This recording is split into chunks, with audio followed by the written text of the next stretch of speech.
In our 10-day long Norway trip, today is the single most exciting day because today we are going on an all-day trip on the world-famous Flåm Railway, followed by the UNESCO World Heritage Site of Nærøyfjord, and on the way we are going to stop at the beautiful village of Flåm. We are going to see the amazing train ride between Bergen and Mardel. This is going to be an absolute epic day. So come join me on a journey as we go from Bergen on an all-day Norway in a nutshell itinerary to see some of the most historic and beautiful places anywhere on earth. Now, our day started from Bergen.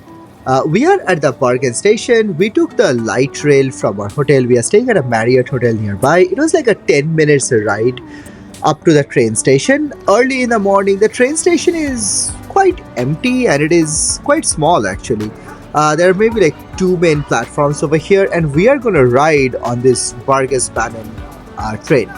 The train we took is at 8:10 in the morning, and we had a little bit of kerfuffle where our train did break down.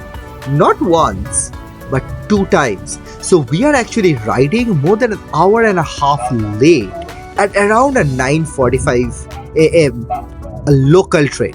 So, and as we are leaving the station, you can see the whole town of Bergen sort of on the horizon. But this definitely put a little bit of challenge, and we have to figure out through the day how does it affect some of our other itineraries and things like that.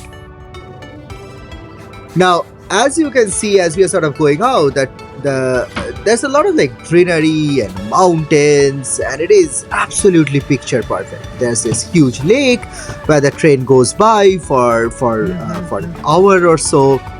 As I said, this is a local train. So originally the 8:10 train, which your Norway in a nutshell will book, that is an express train. So it leaves Bergen. I think it has one stop in between, and then it directly goes to Mardel. But this is a local train, so it actually stops at a whole bunch of stations on the way. The stops are not too long, just a few minutes, so it is not super annoying, but overall it makes you slower by around half an hour or so. As the train sort of goes up, and we are sort of climbing more higher and higher as the train goes up. So Mardel is pretty much high on top of a mountain. But before we go there, one big station where it stops is the station of Voss. So we had a lot of people who got down at Voss. You can take an itinerary which takes you from Bergen to Voss, and then you go down and you come up at Mardel and you take the return train from Mardel. Your choice primarily is, do you want to go up the train on the Flåm or you want to go down? Now, as you can see, as we crossed Voss and we are sort of going towards Mardel, the scenery changed drastically. The greenery sort of gave away to completely snow-capped mountains everywhere. And finally, we are at the station of Mardel. The station almost has nothing. We just got off the train from the other side of the platform, and we are now getting on the world-famous Flåm. That tunnel on the very end, that's where we came from actually. So that's the main line which connects from Bergen all the way to Oslo. And then there's a spur line which starts at the top of the mountain at Mardel, and then in one of the steepest gradients of the train, it sort of starts going down. Now, Flåm Railway or Flåm is absolutely one of the most popular, if not the most popular railway in Scandinavia in Norway. So this was always on our must-do trip. You can do this Norway in a nutshell trip, round trip from Oslo, or you can do it from Oslo to Bergen.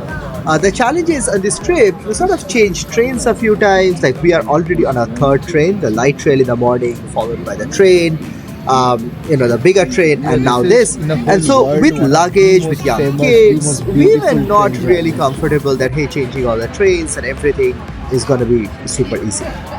Now, Flåm Railway, the carriages, as you can see, are pretty old and historic. So it automatically takes you back to the history and to the origins as soon as you ride on the train. Around 20 minutes in, the train stops at this very famous waterfall and they had this nice Norwegian music at the background, and they had a performer in all in red up on those mountains doing a little choreographed dance. So this was a really nice stop.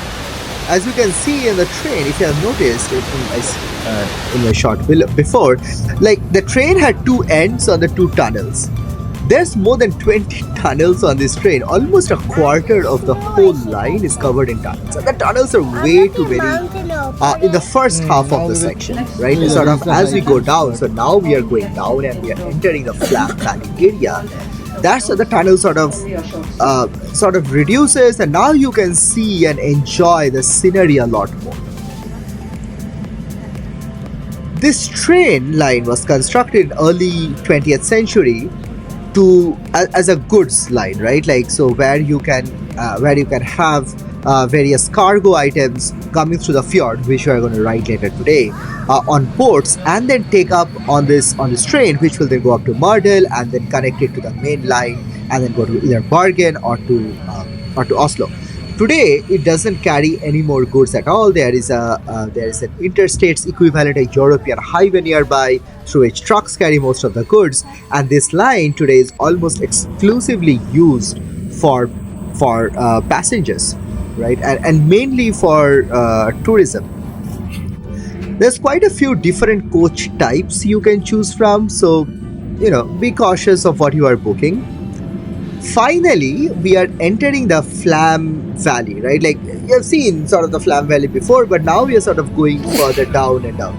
And the temperature kind of drops quite drastically. We don't actually realize it right now, but when we got out a little bit later at the Flåm station, all the jackets and everything we were wearing up on top of the mountain, it was snow covered everywhere. You had to take off everything. It was quite sunny and hot. We are visiting in early May, so this is the shoulder season. So in most of the places we are going in Norway, it is not that packed.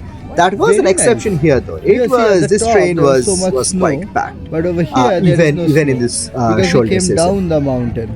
So now we are almost at the bottom of the mountain. So this is the Flåm Valley, and this is now the Flåm town. If possible, there are some beautiful hotels in Flåm. Try to spend a night there. We even looked at that option again, right? Like, we are traveling with young kids, so we could not figure out the itinerary. But if you can, spending a night in Flåm is absolutely a no-brainer. So we are finally in the Flåm station, and as you go out, there is like a huge gift shop and tourist information center. Now, as I mentioned earlier, like we were supposed to take a train around 8, and we missed that. That had a cascading effect. We had booked a tour to the Stegasten viewpoint, something which you might also do. One of the most gorgeous views of the fjords you can get from anywhere. And that bus was time coordinated with our train. Now we missed the train, and so we missed the bus. And because like Norway in a nutshell is sort of a standalone agency, and this individual the trains and the tour buses, these are all conducted by different companies. We did not even get a refund. So be careful of that. Maybe these kind of things are common, and a general travel insurance can help you with such things. But even without getting too worried about the money lost, we were obviously upset about not being able to go to Stegasten viewpoint. Now, the building on the left hand side, that was actually the hotel which we wanted to stay at if we had stayed a night in Flåm. Now, Flåm is a beautiful town. Now, the river which goes on top of the waterfall is the same river which we are seeing on the left hand side, which here finally meets a fjord, and that's the Orlang Fjord. The biggest and the most famous fjord in Norway is called the Fjord. The Orlangs Fjord, which you see here, that's a tributary of sort, I think, which sort of flows into Fjord. So this is the whole sort of Fjord area where we are at. Chalo. We stayed in Flåm for a couple of hours. There's a huge food truck court, amazing food. So we were initially thinking we need to carry in food and stuff, but you don't need to. There's some amazing food there. And then finally, around at like 3 o'clock, we had our boat, and this is a green boat, an electric boat, which we are going to ride, and this is going to take us to the बोले फैलो। UNESCO World Heritage Site of the Nærøyfjord, which itself is a नहीं जाएगा। tributary of the Sonefjord It ecosystem. does something to the.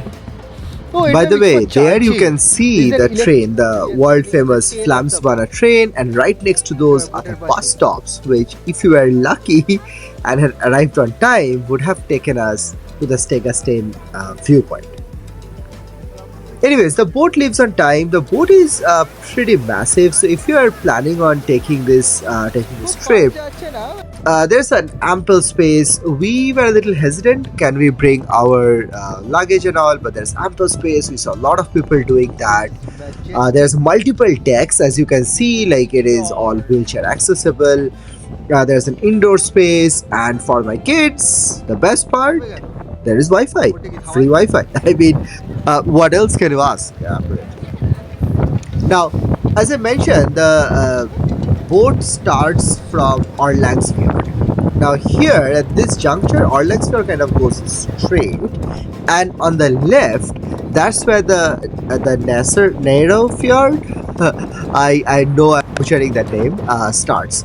Now this Nærøyfjord area, this is the UNESCO World Heritage Site, which is known for its tremendous diversity. Like, as we sort of go through on this boat, you will see that there is like amazing mountains and snow-capped peaks and forests and waterfalls, and it's just so majestic. But this also has very rich history over here, human history.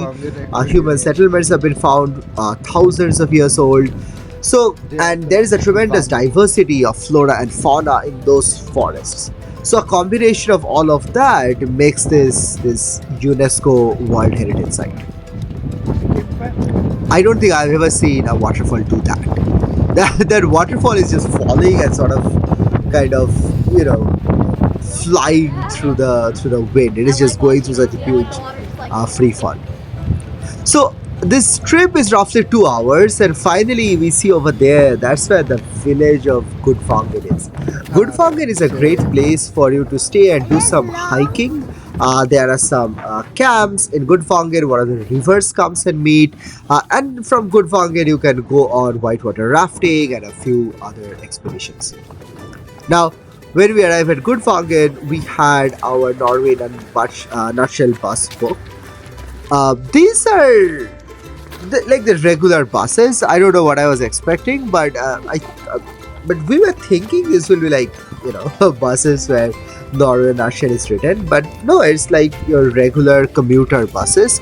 You sort of go in, try to grab a seat. It was a huge commotion when we went there, right?